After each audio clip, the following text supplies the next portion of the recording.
and welcome to our new session. So far, we have learned about the concepts of compensation, the objectives of compensation, planning a compensation model, factors influencing the compensation, types of compensation, and components of compensation. In this particular video, we are going to talk about the laws around compensation and benefits. This part of the course is very crucial for every comp and ben specialist to know, understand, and execute. This is directly related to the compliance, legal compliances, and have very serious implications if not being compliant.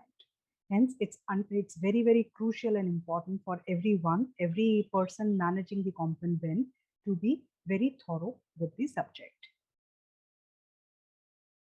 So in this particular video, we are going to talk about the laws which cover the aspect of compensation. Labor is a subject under the concurrent list as per the Constitution of India. Both the union government as well as the state governments are authorized to make laws on the subject. While certain statutes are applicable across the nation, some are state-specific acts whose applicability is confined to a specific region. Below are some important acts, provisions of which need to be taken into consideration before outlining any compensation plan. The first and foremost is Minimum Wages Act. This act was first enacted in 1948 to fix minimum wages, which is basic pay and dearness allowance, to be provided to different classes of workers: unskilled, semi-skilled, skilled, and highly skilled. The act purports to prevent the exploitation of labor and allows them to live a dignified life with respectable pay. Rates of minimum wages are declared by various states through its notifications in the official gazette from time to time. Rates may differ from industry to industry. Section 12 of the Act mandates every employer to pay minimum wages applicable to them at the same time and also prevents any unauthorized deduction from the wages. So as we understand, Minimum Wages Act is primarily the basic and DA. It ensures that all classes of workers, be it unskilled, semi-skilled, skilled, or highly skilled, are paid according to their according to their class and the kind of work that they do. This particular Minimum Wages Act is state specific. So every state would have a different Minimum Wages Act. And this also differs from industry to industry. So there could be IT, there could be construction, there could be multiple education industry and all that stuff. So there could be multiple industries, and minimum wages for each industry and for each class of workers may differ state-wise.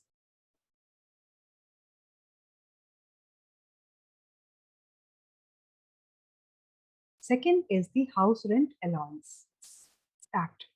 So HRA is usually paid around 50% of basic plus DA in metro cities like Mumbai, Delhi, Kolkata, and Chennai, and 40% in non-metro cities, mainly to help employees to gain maximum benefits under the income tax rules. So we have spoken in the previous chapter, HRA is a part of allowance, right? And it helps you save the tax. Now HRA is primarily 50% of basic and DA for metro city and 40% for non-metro cities. The third law is Employees Provident Fund and Miscellaneous Provisions Act.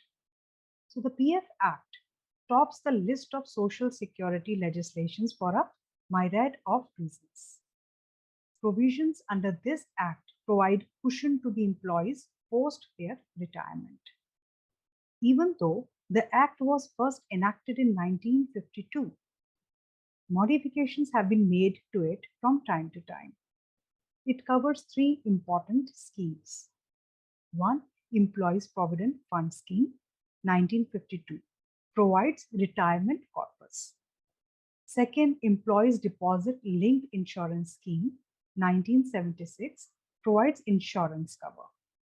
And third is Employees Pension Scheme 1995 provides a monthly pension to retired employees.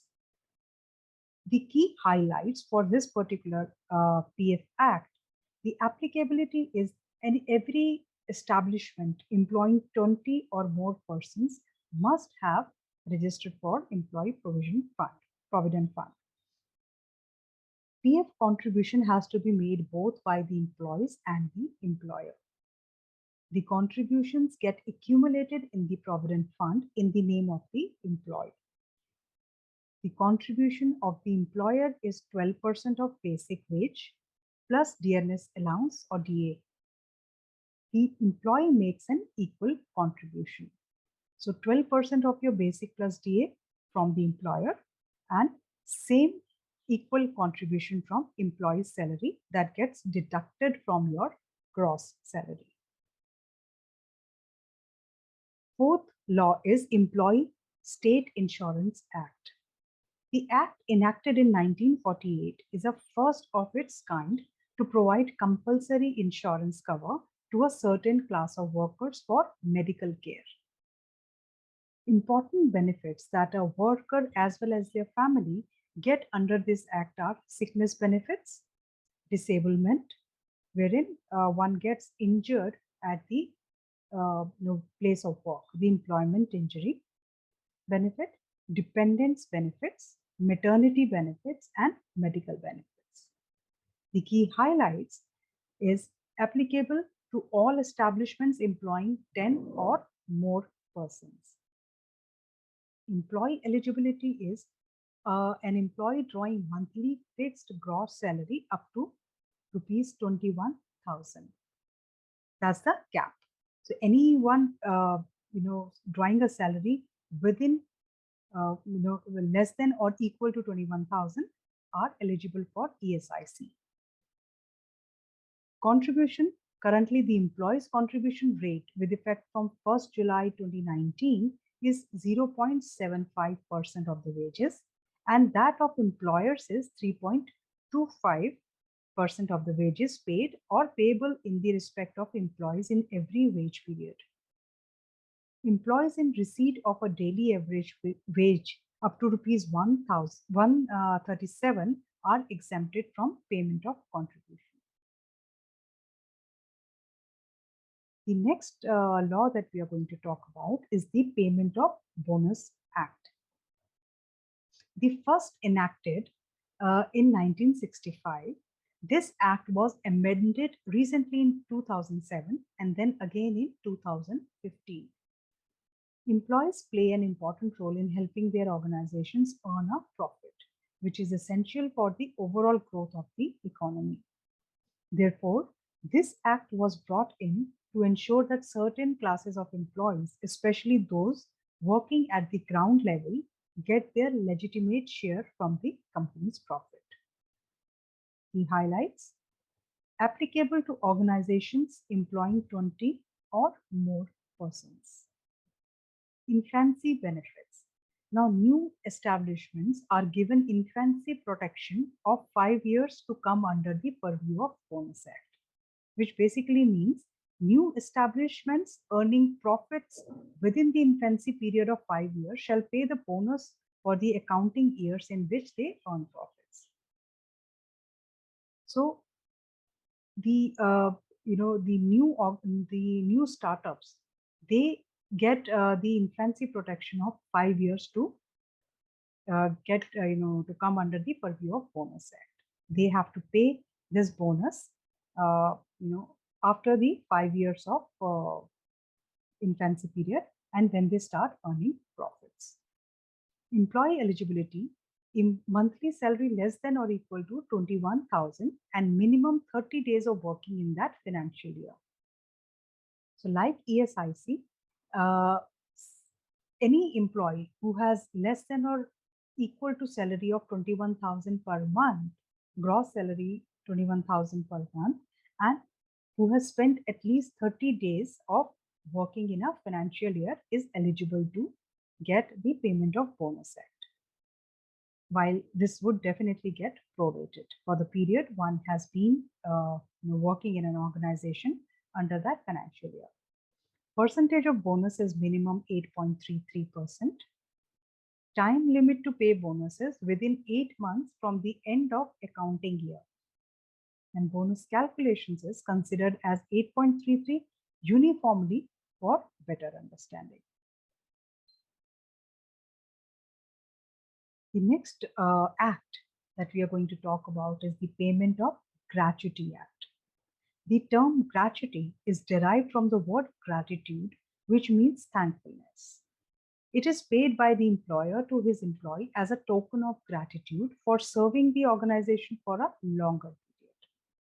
An employee is eligible for gratuity payment in the following cases, provided they complete minimum required years of service: on attaining the age of superannuation or retirement, voluntary resignation, death or total disablement. These are the three situations or conditions where one is paid the gratuity amount. Under the key highlights, applicability is every establishment employing 10 or more persons must be able to pay gratuity to its employees, and that's under the compliance. Employee eligibility after completion of 5 years of continuous service in the same organization. Period calculation: 1 year for an establishment is working less than 6 days a week, it is 190 days. In other cases, it's 240 days. 6 months, 95 days for establishment working less than 6 days a week, 120 days in other cases. In case of rounding off a year post 5 years of service. Salary for calculation is the last drawn monthly basic plus DA. So the calculation of gratuity is not on the gross salary, it is primarily on the basis of monthly basic plus DA. The calculation formula is the last drawn basic plus DA into 15 divided by 26 into number of years of service.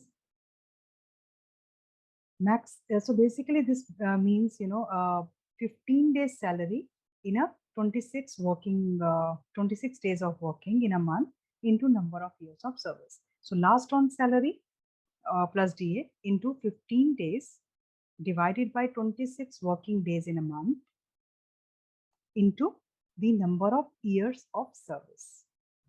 The maximum tax exempted gratuity is INR 20 lakhs as per the section 10 of the income tax. So any gratuity amount which exceeds 20 lakhs is taxable. We are going to cover the further acts in the next video, just to ensure that this video doesn't become too long. So this is all for this particular video, and I'll see you in the next video.